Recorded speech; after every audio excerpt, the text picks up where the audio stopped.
Hi, everyone, and welcome to another episode of Read and Write with Natasha. Today, I have with me Becky Parker Geist. Did I pronounce it right? Yes, you Becky did. Parker Geist. Okay, Yeah. good.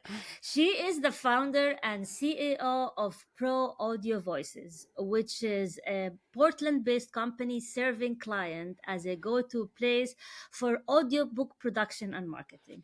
She's also the producer of the soon to be released Amplify app that offers the highest royalties and most control to authors of audiobooks of any platform in the industry. Her debut novel, The Left Turn Two Lives Words Apart, is the first in the Split Universe series, which explores self discovery. And discoveries in new science. So, Becky, I'm so glad to have you with me today.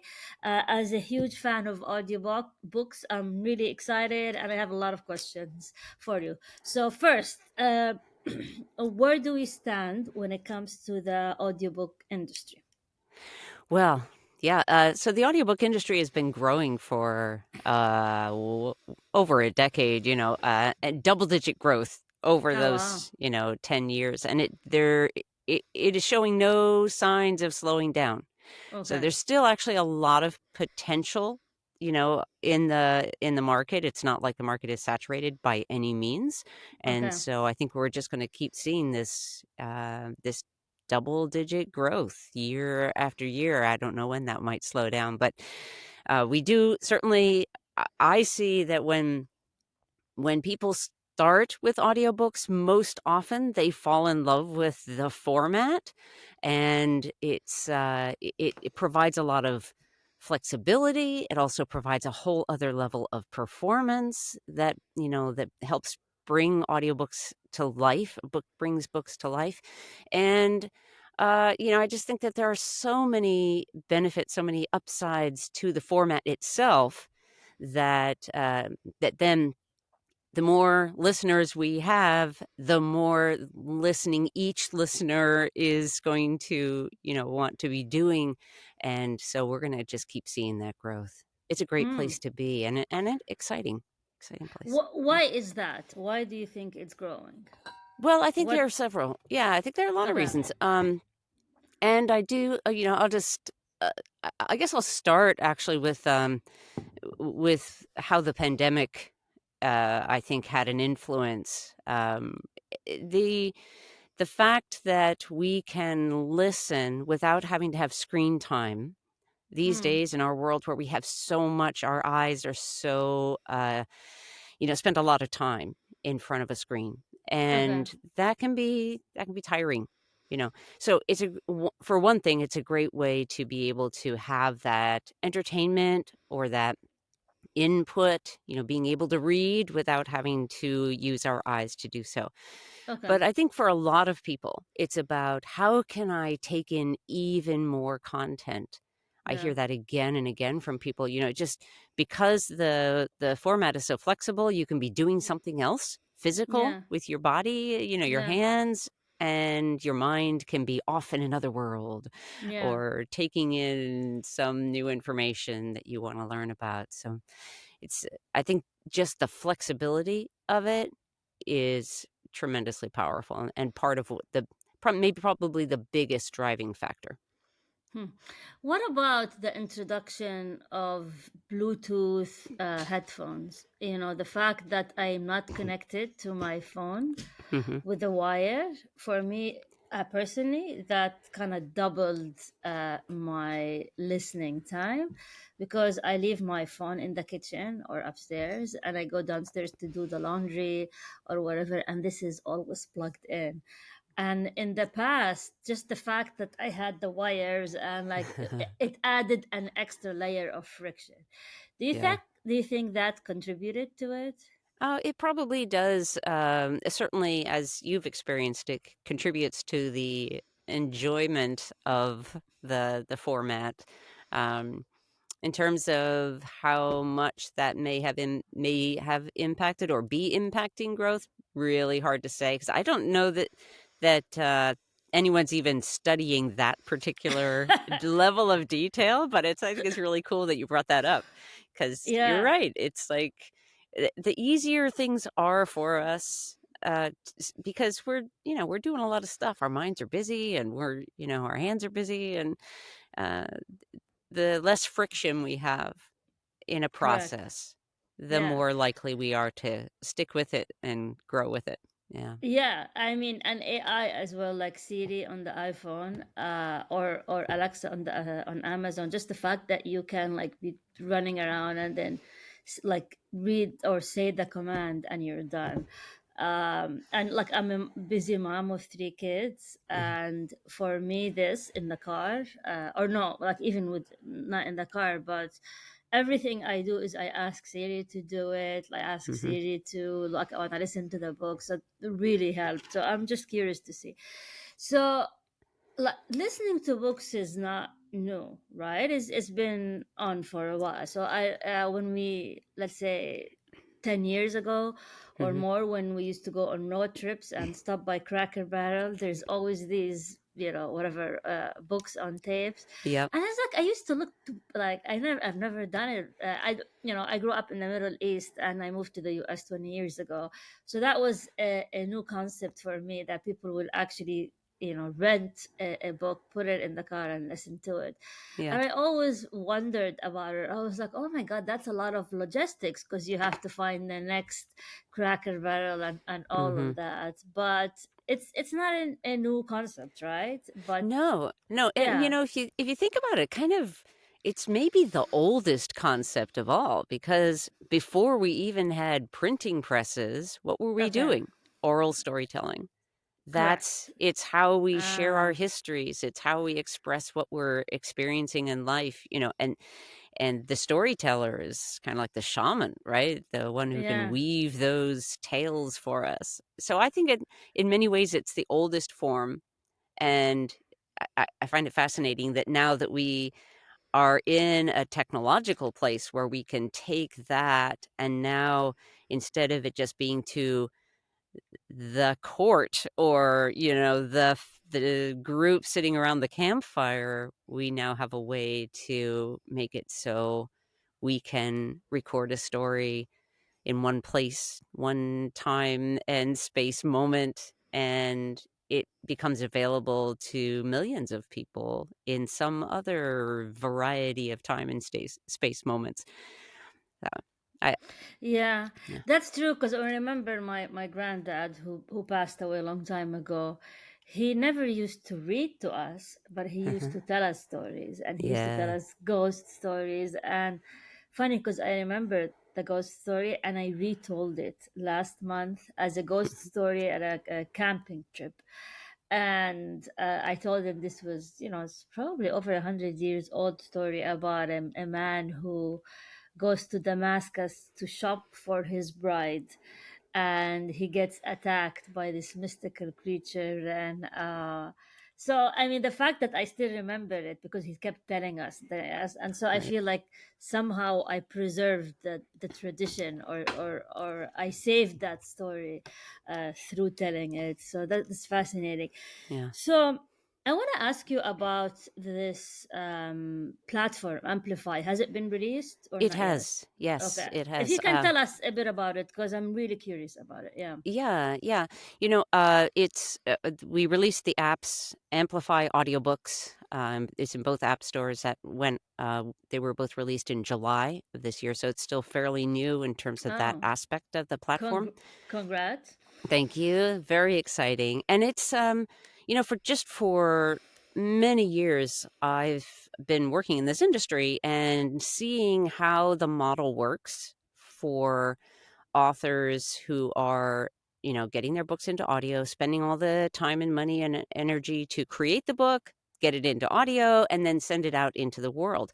And as authors, we want to be able to have an impact. We want to share those stories with the world. And what happens in the standard model is that we send them out there, and we have no control over pretty much anything. So, Okay. like pricing and and being able to, let's say, like, run a promotion or offer a discount code, Okay. and even and this is the most valuable piece, is even knowing who buys our audiobooks in, Mm, at the end. So we have no way to reach out to those folks. We don't have a way to build community. And yet, we as authors know that that's one of the most powerful things that we can do. But all the tools are taken away from us. So I've always seen this as a problem, and had not been until now in a position where I could make a difference in that. And so, our authors would come to us and say, "Well, how do I market my audiobook?" And the tools were so limited because of this problem. So Amplify Audiobooks Create is a suite of marketing tools that includes a platform, a direct sale platform. It's a little bit like a mall where each author has their own store. So a little bit like the mm, Etsy of audiobooks. I So see. that the authors have those controls that I just described are not available anywhere else. You completely control your own pricing, coupon codes, that sort of thing. You get to know who bought your audiobook so you can build community with them. And one of the things that matters to many authors, I would say most authors, is also being able to earn some kind of return on your investment. You know, it costs a lot to have an audiobook created. Yeah. And that there's good reasons for that. It's a time consuming expertise um, process. So being able to actually earn back on each sale really matters. And the truth in the general industry is that the retailers take this giant chunk out of each sale, and then they leave just the crumbs. The crumbs on the table are for the authors. And that also has felt just wrong. So the retailers are providing a percentage of the net, which is very low, and they don't usually say that, and that's why I say it in that way, because you look at, let's say, Amazon Audible offers, they'll say if you go exclusive with them, which is what they want, they'll give you 40%. They don't say of what, though. They don't say it's of the net. They say they just say 40%. So we'll all assume that means the gross price, and that's not real.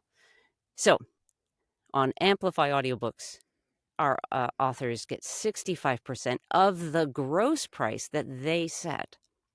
So it's a Mm, huge difference. It's on a real scale, it's like comparing somewhere between like 0 to 20% versus 65%, just because of that I net see. and gross difference. What about, like, for me as an author? Mhm. I would be worried about taking the risk and not being on Audible. I'm playing the devil's Ah, advocate here. yeah, I Uh, know. because for me, I'm subscribed to Audible, so I get the free credit.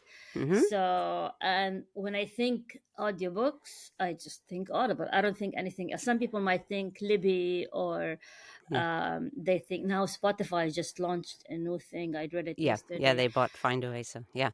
Ah, they No, yeah. So and yeah, that's what I think. I just go. right. So for me, I feel like it's a bit risky to go with a new platform where the audience still not there. Don't you think?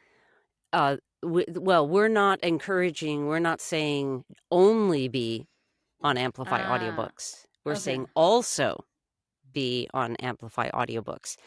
Because here's the thing is that, yes, you should be in all those places like Audible, where your listeners may look for your work. Absolutely. And that's what we encourage our clients to do.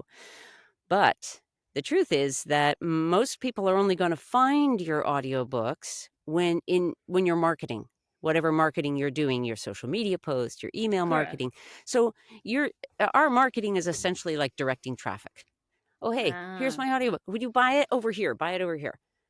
Right. yeah. And it's in that direction, when we say buy it here, that you want to send them to your Amplify Audiobooks page and start to build your audience there.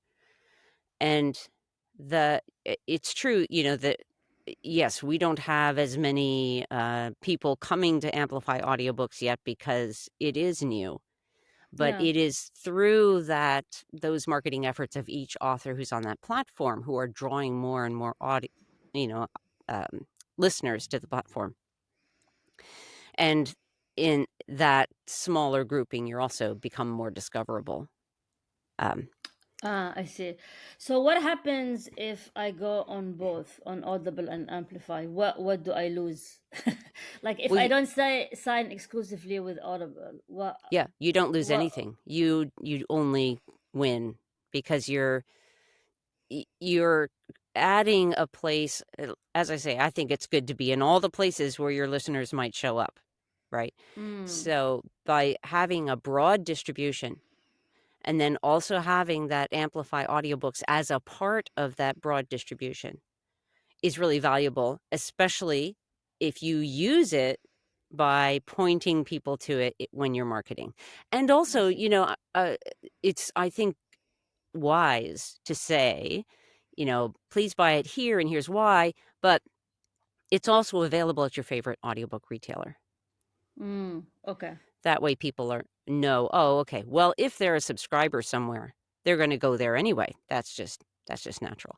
But there is a growing number of there's a growing number of people that are leaning away from Amazon as Mm, their yeah. source. They Yeah. recognize, I've been hearing that a lot on the podcast, yeah, especially independent authors. They're kind of right. many of them are, frustrated with Amazon. Yeah, yeah, yeah. So, do you help authors create their audiobooks or just market them? We came into this, so I like came into the audiobook industry as I had just gotten my MFA in acting. I came into it as a narrator, Oh, wow. I mean, talking about. you have a great voice. I'm Oh, just thank listening you, to you. thank It's like you. a perfect like radio voice. Yeah, Yeah, yeah. so I started with talking books for the blind, and it was like back in '81. I mean, so ages ago, but that's when I really fell in love with audiobooks, and Okay. so um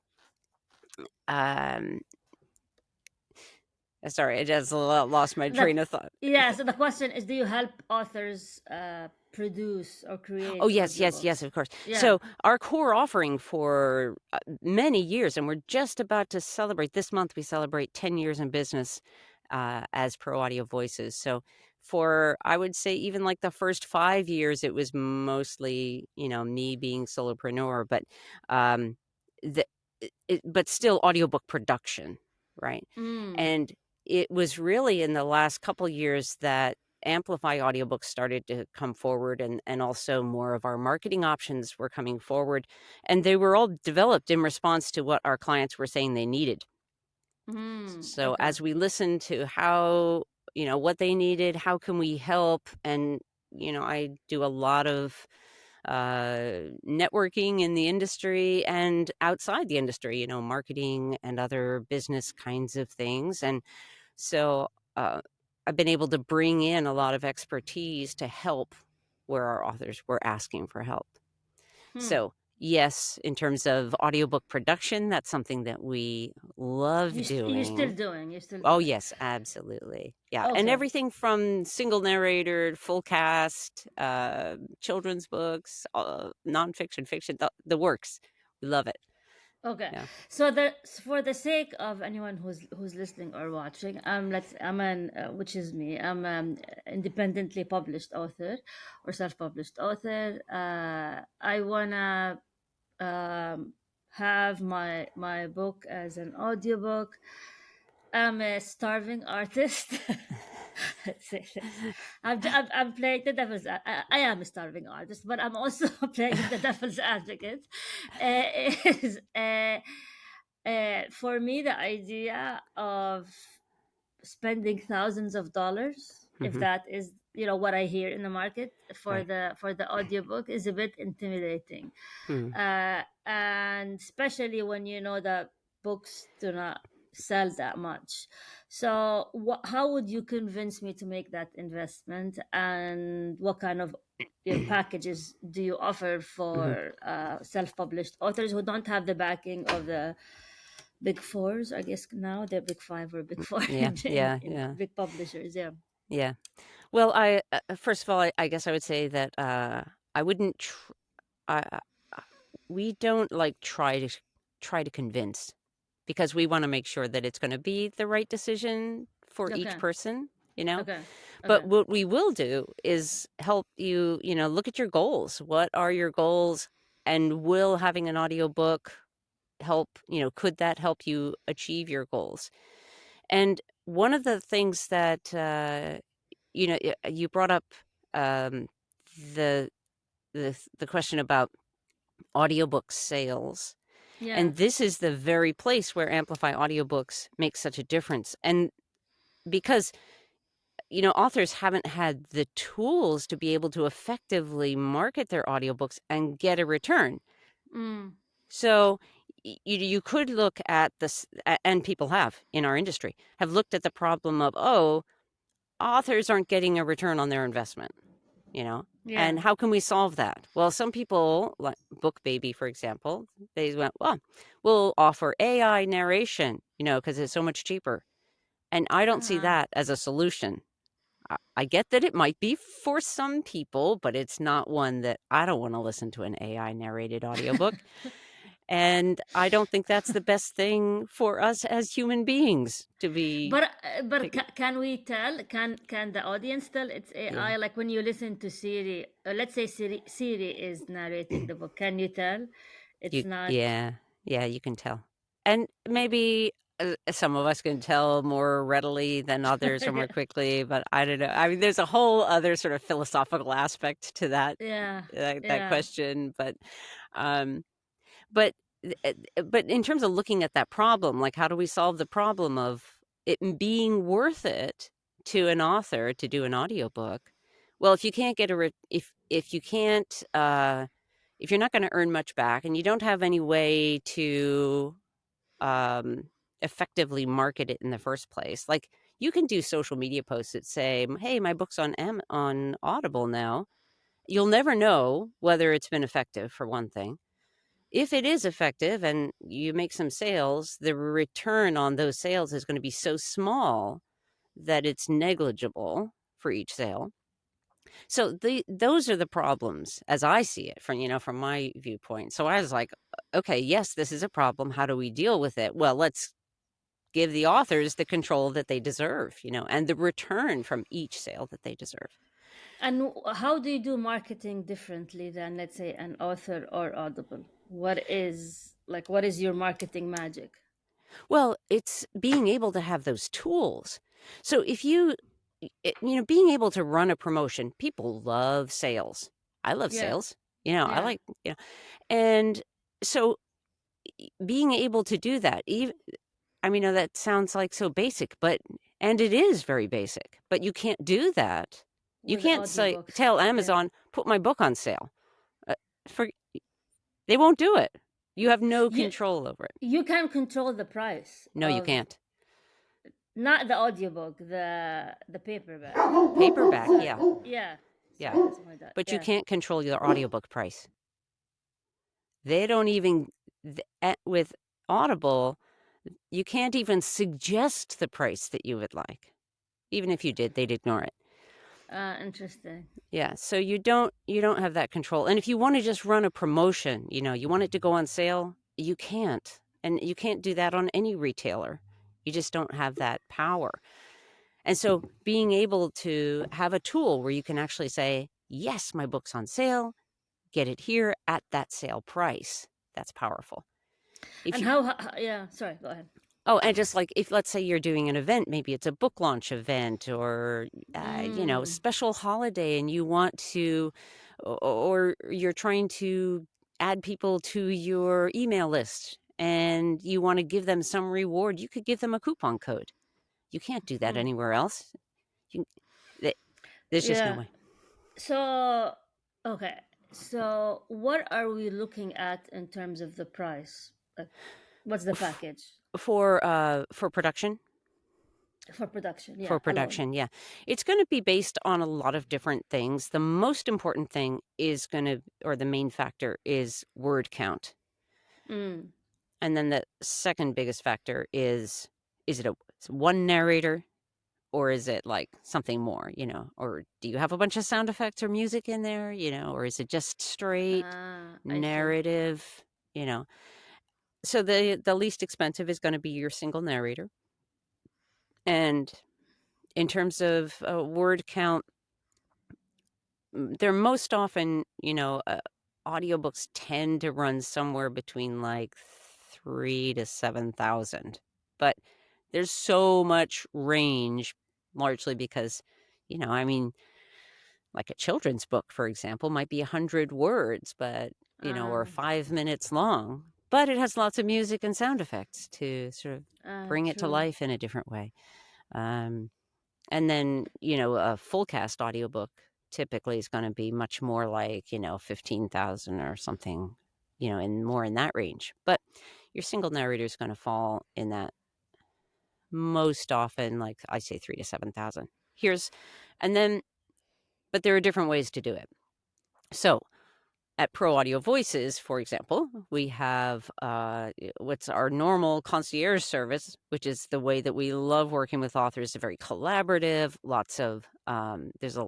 Author has a lot of say in the process. It's very hands-on, um, and uh, uh, but we do have authors who will come to us and say, what, I really want to do this. I can't afford those rates. And we have a scholarship program that people can apply for that will reduce those rates. Uh, something so, Mm. um, your options are narrowed, in that because that's the only way that we can offer those special scholarship rates. But there are different ways. So I'm just putting it out there as there are different ways. And I will say this also because I think in our industry, most production companies are going to give you a per finished hour cost. And we don't do that. We do a project cost. So here's what listeners should know about that going into it. And no matter where you're going to get your audiobook produced, just be aware of this.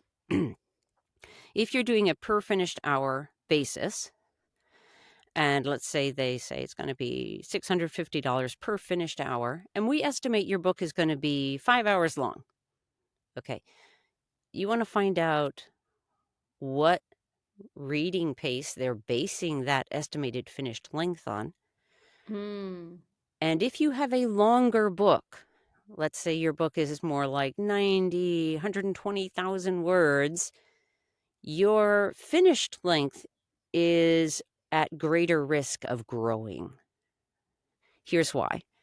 If a narrator slows down just a little bit, which is common, and not necessarily intentional, but if they slow down a little bit, they're going to get paid more and you're going to pay more as the author. With a project cost, I going see. in what it's going to cost you. I see. Yeah. What if the author offers to read their own book? Yeah, it definitely impacts the price. We do a lot of author narrated projects as well, and we usually are working with them on a home studio consultant basis. So we have Mm. a team of home studio consultants that will meet with you and help you get the equipment that you need and get your space set up and make sure that your audio is in good shape Ah, I and teach you see. how to use the software you'll need, and then we'll work with you on doing all the post production so you don't have to handle any of that. So it's a bit of a hassle because you have to get all the gear, right? Because It you you is. you Yeah. can't do it like in an open space, right? You have to close the space and all of that, or Sometimes you can do it in an open space. It really depends on your particular space. I mean, mm. it gets when you there are sound engineers who geek out on this stuff. I am not one of them, but I have talked with some of our engineers and they get into, well, the relative dimensions of your booth, like Is it 2 by 3 or 2 by 4? Which way is your mic pointing? And I mean, it gets really there's there is so much fascinating but technical um, elements of sound production Mm. that are impacted by all kinds of things. So it's not that necessarily any particular space is going to be better or worse, but they'll work with you with the space that you have to make it the best that Mm. it can be.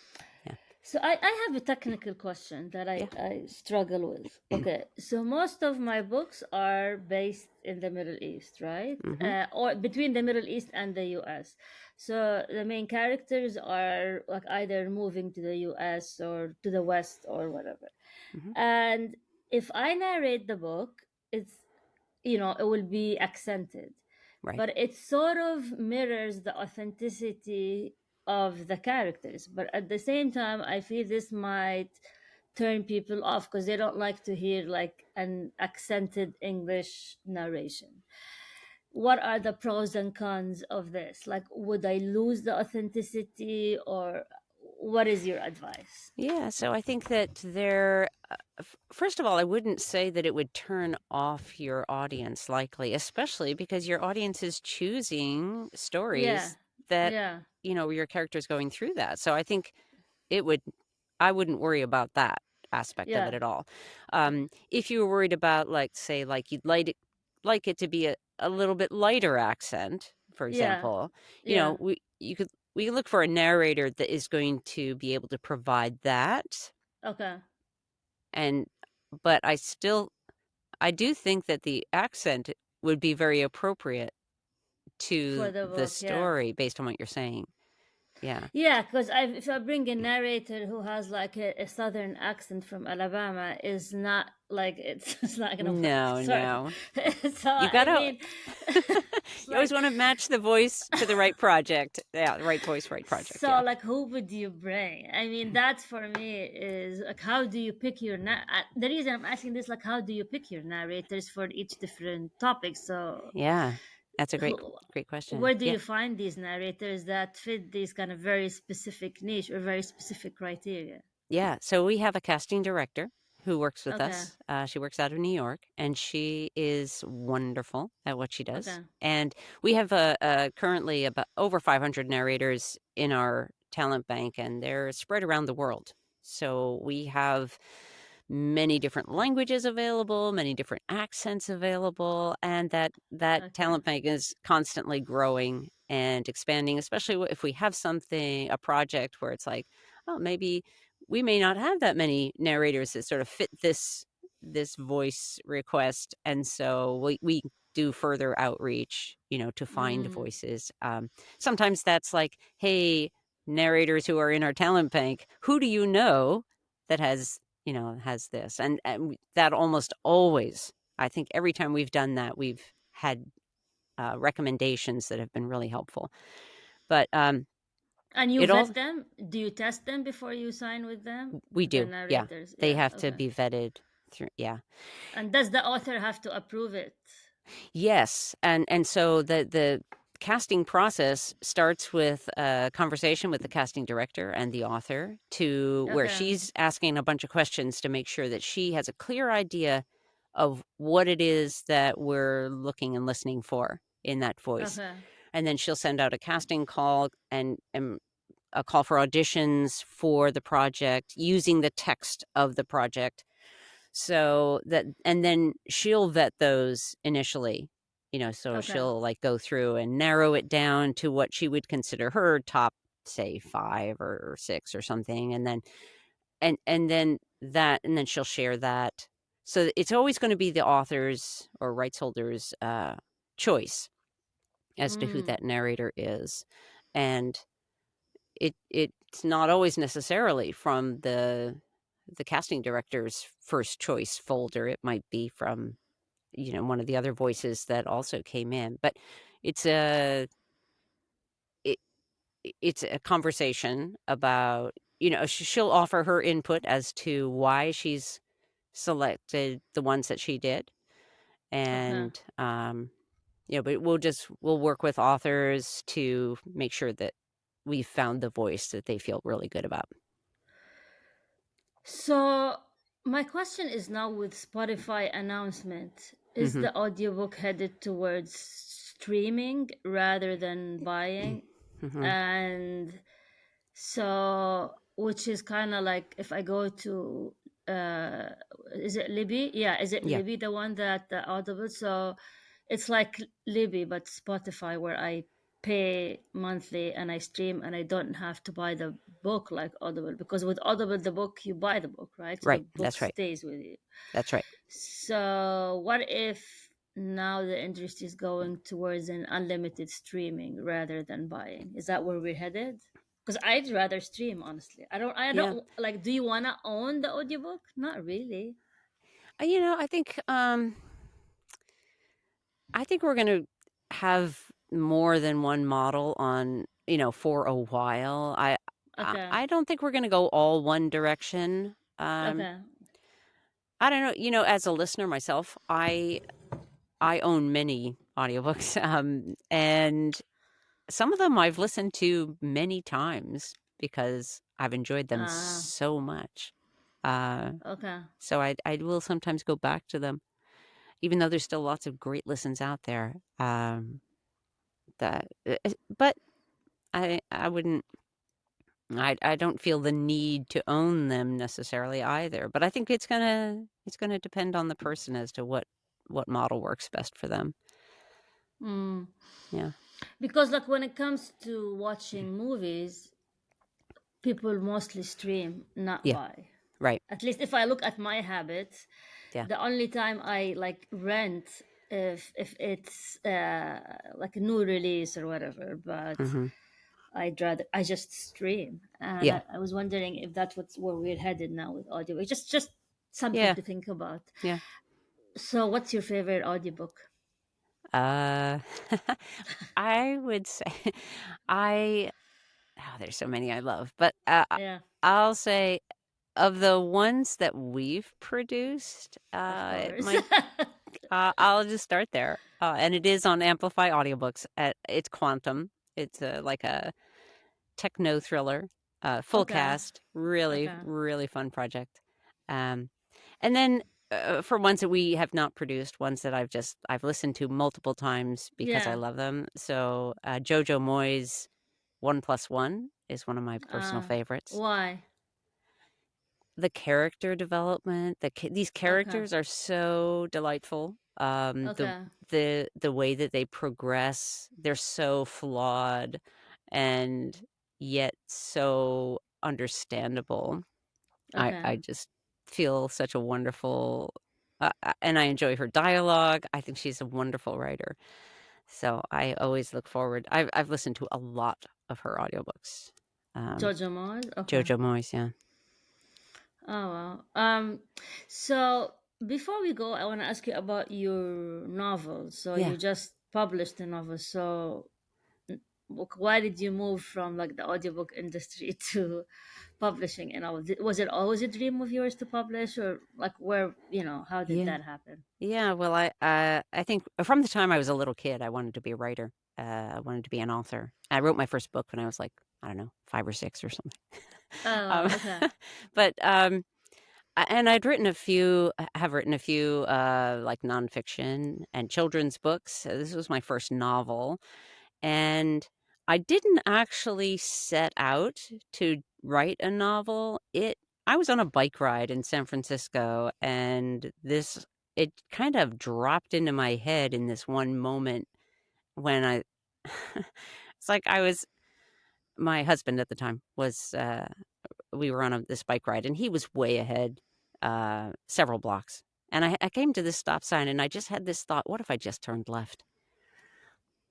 And I didn't, I continued on. But this scene of what if I just the whole Turn idea of just, left. like, Yeah. turning left, it's like, what if I just changed my story? What if I stepped out of the life that I have right now, and what would happen? So, anyway, this scene dropped into my head, and it stayed in there until I finally wrote it down, and then this kept happening. so I had all these stories that was sort of popcorn into my head at various points and forced me to write them down, so I did. And then later I figured out how they all fit together and pulled it together into the novel, The Left Turn. And the funny thing is I can look at it now and say it's about how we change our story to change our lives. But when I was writing it, I don't think I really knew what it was about, except that it was about this person that was, or these, it was a couple, but the female character is the main character, um, and what she was experiencing. I didn't really know what it was about until I was able to step away from it a little bit and go, oh yeah, look at that. Hmm. Did you self-publish it, or how did I you did, publish it? I did, and I published audio first. Ah, So really? yeah, And did you narrate it yourself? I did. Yeah. Of course. Of course. It's written from Ha- 2, points of view, so there's a male point of okay. view, and so I had a co-narrator. And you know Okay. what was so funny is because you were asking about casting?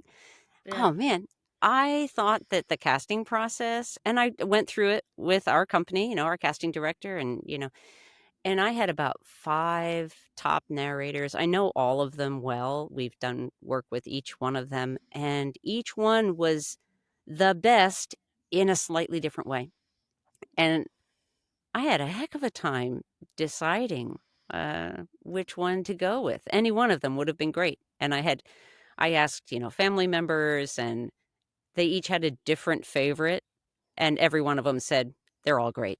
And I knew they were all great. Yeah. But, yeah, but I had to come up with a decision. So, J.S. Arquin is my co-narrator. Hmm. Fun. I love listening to memoirs. I feel like Mm. memoirs, you have to listen to them, especially when the author is, because like it's very intimate experience when you Yeah, listen to somebody's memoirs while you're walking the dog. It was just for me. I just finished listening to The Many Lives of Mama Love. Not sure if you mhm. heard about it. It's about a woman who was a heroin addict and then got into identity theft and went to prison, and how she turned her life around. And so it's her memoir, life Yeah, in yeah, prison, all describing addiction. And it's such an intimate experience while I'm yeah, walking my dog in the woods, that it's like I will always remember like listening while walking the dog in the woods. It's really yeah, nice. yeah. You bring up a um point, though, I wanna touch on, and that is about whether the author. authors of memoirs should narrate their own book, and I don't think that is necessary. I don't think it's necessary, and here's why. But many authors expect that they should be the voice because it is Yeah. their story and very personal.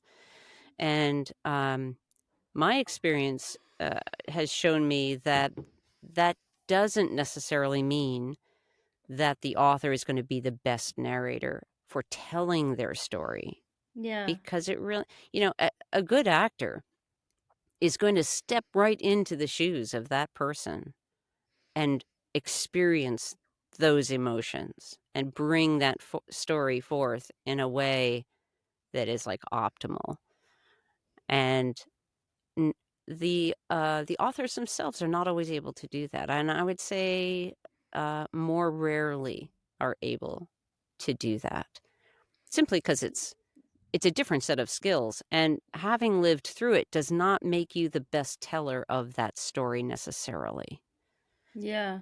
So Like David Goggins' memoir is not narrated by him. yeah, I'm listening to like three books at the same time, yeah, but yeah, I'm also listening to David Goggins. You know David Goggins, yeah, who's yeah, and it's not narrated by him. And they did a very different format where they stop, he and the narrator, and is it the narrator or the ghostwriter, I think, and they just sit and discuss what we just listened to. So yeah, it's kind of like a podcast slash audiobook in one format. yeah, So it makes it even more exciting to listen to it. So that was like the first time I hear such format for a memoir. yeah. But yeah. So Becky, this has been like amazing. And for anyone who's listening, they want to apply for the scholarship. What kind of qualifications they need? Like what would make them get that scholarship. Well, the Because first we always yeah, like, to help authors and anyone who's listening, sure, to yeah. to know about this possibility. Yeah. Yeah. Well, the first thing we're always gonna start with is just a discovery call. We wanna learn about your goals, Okay. and that is, the first step in the process. And then as we move into, a strategy call with an author, that is where we're really looking at, okay, what's gonna help you achieve those goals? And it's in that conversation there that if they feel like if it feels like your content is something that we really care about bringing forth in the world, you have something that is valuable and important to say, and that is most often the case. But there are also times when, someone's like pushing some agenda that is not necessarily uplifting or helpful in the world. And so, Okay. you know, uh, they're they're not likely going to land in that. Um, but so we wanna look, are we in alignment? Are we trying to, help you have that impact that you want to have? And and then it's a very simple, application, uh, for that scholarship program, but it's mostly tell us why. Okay. Why should That's we good to give you hear. this? Yeah. And I'm hope many people are hearing this, and I hope you get inundated with the applications. You know, we But we love audiobooks and we love authors, and one of our core values is impact. We wanna have an impact in the world, and we know very, very well that the best way for us to have an impact is to help our author clients have an impact. And there's so much great material out there, fiction and nonfiction, children's the works, that is really valuable.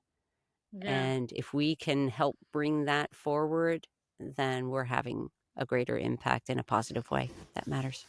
And one last question: how do I get your voice? Like how how do, I how do do still how I do I do sound still like narrate you? I do still narrate audiobooks, and I love narrating, so, Like that how do I sound like you? Like how oh, do you have this charisma, this, like, every word you say, like, it resonates. Like how do no, you do it? no, Were thank you so much. you born with it, or did you You improve know, it by time? I have, um I think I'm willing to be vulnerable, and I Okay. think this really came a lot it it was a it's a part of actor training, being willing to go to those challenging places, being willing to speak from the heart Oh, and to feel the okay. emotions, Okay. So I think that is probably part of it.